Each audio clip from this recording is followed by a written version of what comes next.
Voltei para nossa leitura do livro Poder do Agora. Vou colocar aqui o nosso subtítulo para fixar o tema.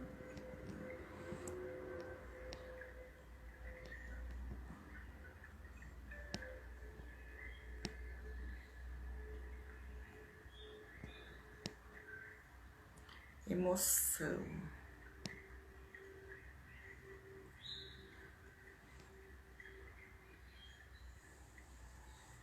Fixando aqui o subtítulo da nossa leitura, a gente já começa.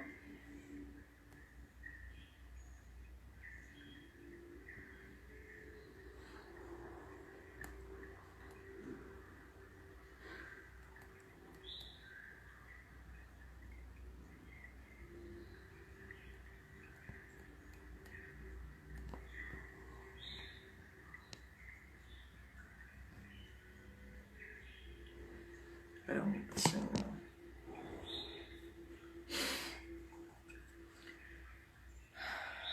Então vamos lá. Emoção, a reação do corpo à mente. Pergunta: e quantas emoções? Elas me dominam muito mais do que a minha mente. Eu acho que tá tortinho.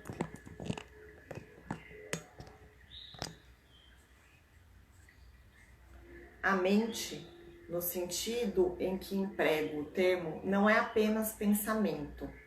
Ela inclui nossas emoções, assim como todos os padrões de reações mentais e emocionais inconscientes. A emoção nasce no lugar onde a mente e o corpo se encontram.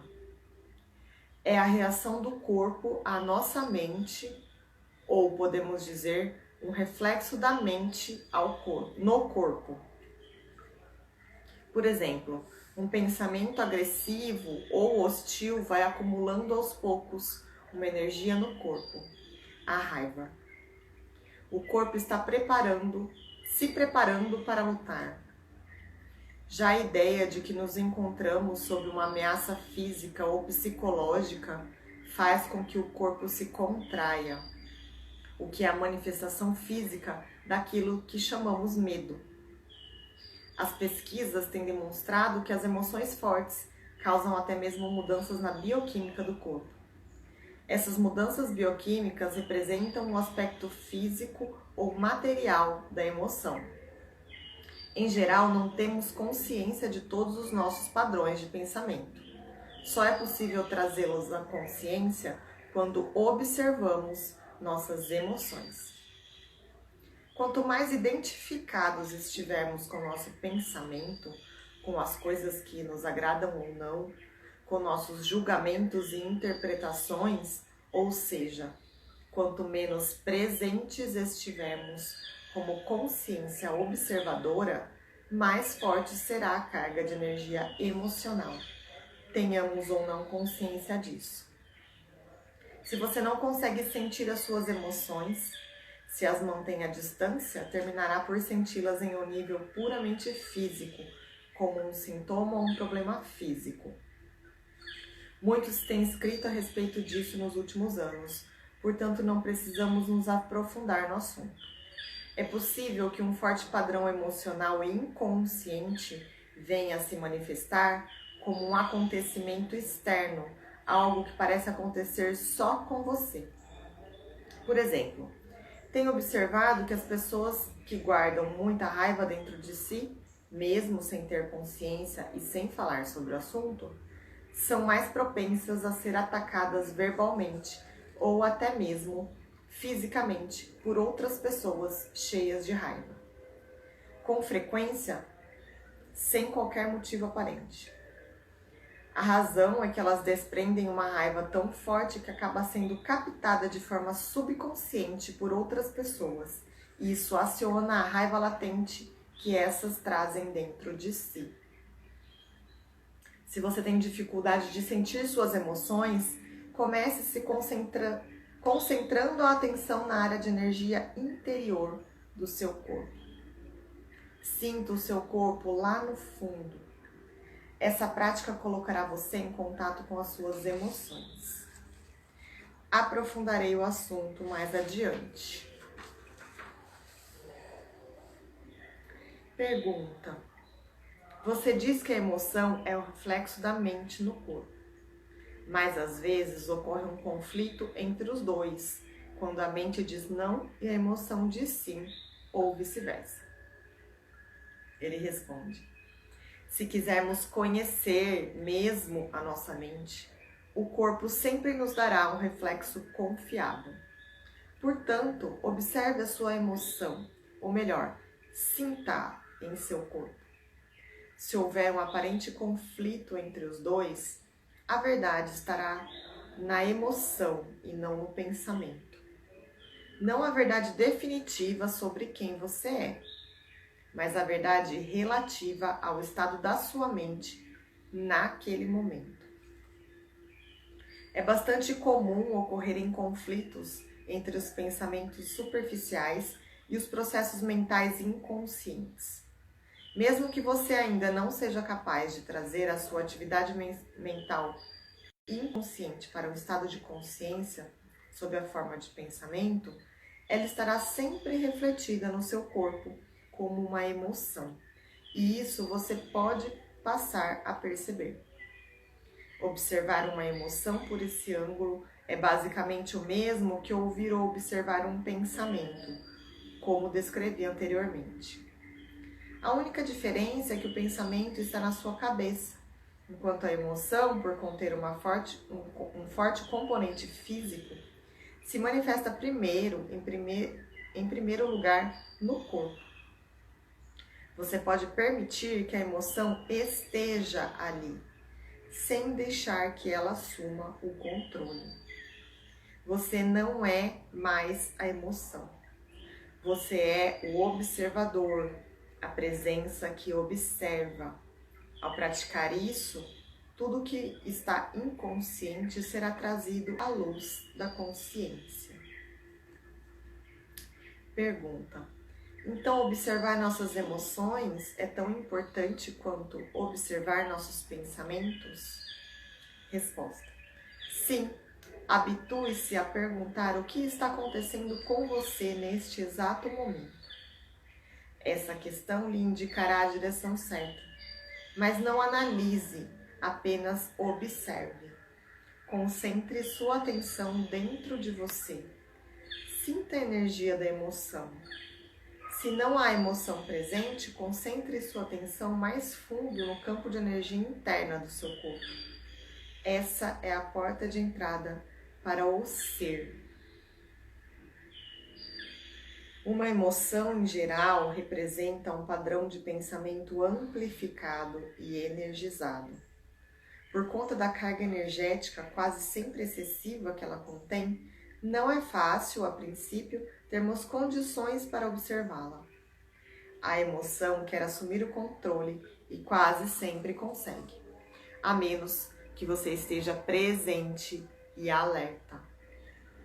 Se você for empurrado para uma identificação inconsciente com a emoção, ela se tornará temporariamente você. É comum se estabelecer um círculo vicioso entre o pensamento e a emoção, porque um alimenta o outro.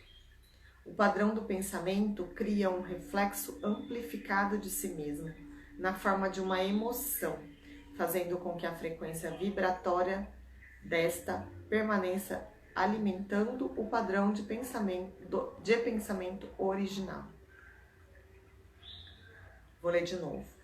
O padrão do pensamento cria um reflexo amplificado de si mesmo na forma de uma emoção, fazendo com que a frequência vibratória desta permaneça alimentando o padrão de pensamento original. Ao lidar mentalmente com a situação, acontecimento ou pessoa que é identificada como causadora da emoção, o pensamento fornece energia para a emoção, a qual, por sua vez, energiza o padrão de pensamento e assim por diante. A gente percebe uma retroalimentação ali, né? Pensamento, emoção, pensamento, emoção. Basicamente, todas as emoções são modificações de uma emoção primitiva não diferenciada cuja origem é a perda da percepção de quem somos por trás do nome e da forma. É difícil encontrar um nome que descreva essa emoção primitiva. A palavra medo é muito próxima, mas além do sentido de ameaça permanente, ela pode ser entendida como um profundo sentimento de abandono e incompletude. Por isso, talvez seja melhor usar uma palavra que não se confunda tanto com aquela emoção básica e chamar isso simplesmente de sofrimento. Uma das principais tarefas da mente, uma das razões da sua atividade incessante, é a de combater ou eliminar o sofrimento emocional, embora ela invariavelmente só consiga encobri-lo por um tempo. De fato, quanto mais a mente tenta se livrar do sofrimento, mais ele aumenta. A mente nunca pode achar a solução, nem pode permitir que encontremos a solução, porque é ela mesma uma parte intrínseca do problema.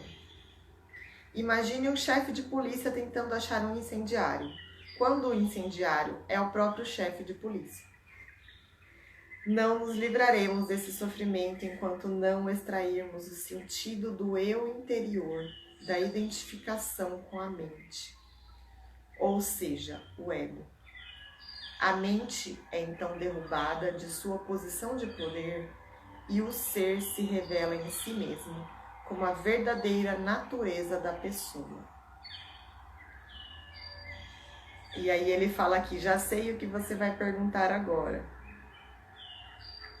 E continua. Porém, esse capítulo é um tanto quanto comprido. Eu sinto de encerrar aqui. Por hora, eu vou deixar esse vídeo aqui gravado no IGTV. E se sua mente vagou por algum instante da leitura, volta, ouve de novo.